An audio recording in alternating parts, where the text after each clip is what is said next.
What if I told you that in just 6 months, you could break into the gaming industry, work with top studios, and earn over $100,000 a year without a computer science degree? It might sound too good to be true, but this is the real story of QA automation in gaming. Today, I'm going to show you how you can make this leap, even if you're starting from scratch. Whether you're a gamer dreaming of turning your passion into a career, a self-learner looking for your entry into tech, or a career changer ready for something new, this roadmap is designed for you. Let's start with a little-known fact. Quality assurance engineers at studios like Blizzard, Epic Games, and Riot are not just gamers. They're earning six-figure salaries while ensuring your favorite titles are bug-free and ready for launch. The best part? Many of them started without a traditional tech background, and some didn't even have a college degree. The demand for QA automation in gaming is exploding, and right now, there's a unique window of opportunity for newcomers to join this wave. So what exactly is QA automation in gaming, and why is it such a hot field? Let's break it down. Traditionally, quality assurance, or QA, involved manual testing, playing through levels, pressing every button, and documenting bugs. Manual QA testers are the unsung heroes who find the glitches that could ruin a player's experience. But as games have gotten bigger and studios release updates faster than ever, manual testing just isn't enough. This is where QA automation comes in. QA automation means using scripts and tools to automatically test games. Instead of just playing through the game, you're writing code that simulates user actions, checks for errors, and reports results, instantly and repeatedly. Imagine testing a game across hundreds of devices, platforms, or scenarios overnight. Automation makes this possible. Studios rely on these tests to catch bugs early, speed up releases, and keep games stable for millions of players. That's why automation skills are in such high demand. You might be wondering what tools are used in this field. Here are a few you'll see everywhere. Selenium, which automates web games and interfaces. Appium for mobile apps. Playwright, which is growing rapidly for modern browser testing. And Unity Test Framework, which is built right into Unity, the engine behind countless hit games. Learning these tools puts you on the fast track to becoming indispensable for game studios. Let's talk numbers, the kind that matter. According to data from Glassdoor and Levels to FYI, QA automation engineers in major cities like Los Angeles, Austin, or Seattle earn anywhere from $80,000 to $130,000 a year, even at the entry and mid-level. And with remote work becoming the norm, you don't even need to relocate. Top studios are hiring talent from all over the world, and many offer remote-first roles with competitive salaries and benefits. Entry-level roles focus on scripting simple tests and supporting senior engineers, while mid-level positions handle full automation suites and often mentor others. The ladder is clear, and the growth is fast. Now, how do you go from zero experience to job-ready in just 6 months? Here's your step-by-step roadmap, designed for complete beginners. For the first 1 to 2 months, focus on learning programming fundamentals. Most QA automation is done with languages like Python or JavaScript, both of which are beginner-friendly and have tons of free resources. You don't need to become a full developer. Just learn enough to write scripts, understand logic, and debug errors. Simultaneously, start learning the basics of software testing. Unit tests, integration tests, regression testing.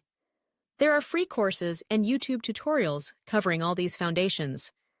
Put these skills to use by manually testing mobile or PC games.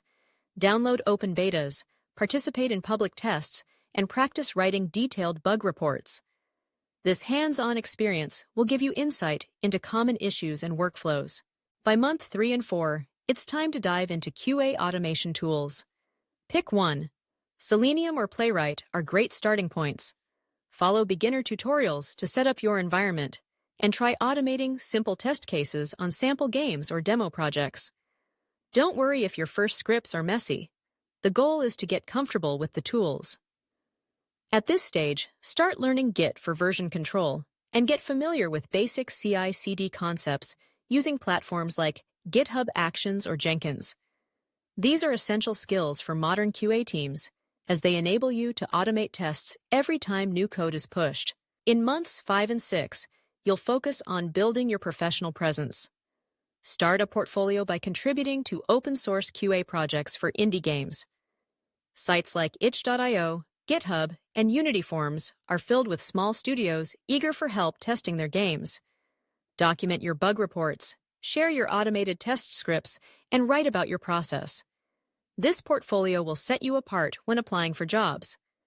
Don't be afraid to apply for internships or freelance gigs, even if they're unpaid or part-time.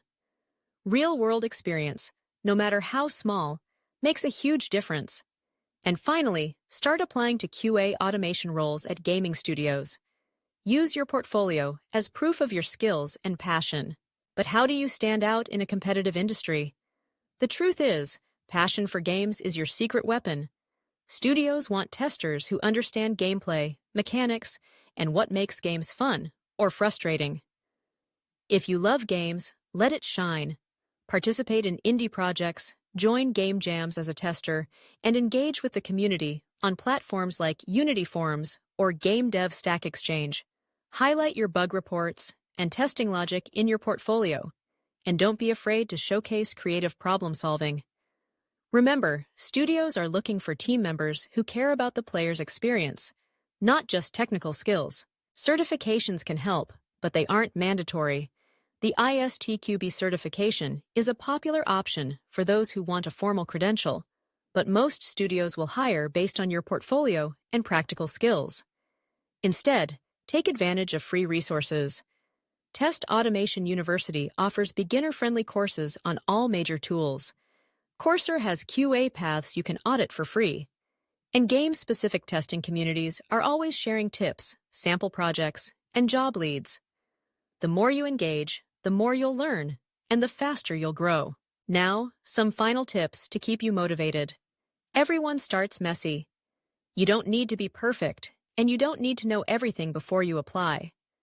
The most successful QA engineers are the ones who show up consistently, keep learning, and aren't afraid to ask questions. I've seen people from retail, hospitality, and even creative backgrounds make the leap into gaming QA in less than a year, just by following this roadmap and staying persistent. Remember, every game shipped needs testers, and studios are hungry for new talent. If you're feeling overwhelmed, break your journey into small, manageable steps. Celebrate every milestone: your first script, your first bug report, your first open-source contribution. Connect with others on the same path. There are dozens of success stories out there. People who started as gamers or hobbyists, built a portfolio in their spare time, and landed roles at their dream studios. Their secret? They started before they felt ready, and they kept going. You can do the same. So, if you're serious about breaking into QA and gaming, take that first step today. Hit the like button and comment GamerQA below, and I'll send you a free 6-month study roadmap to guide you every step of the way. Subscribe if you want more tech career game plans and insider tips. The gaming industry needs passionate, sharp-eyed testers like you. Your dream job is closer than you think. Just press start.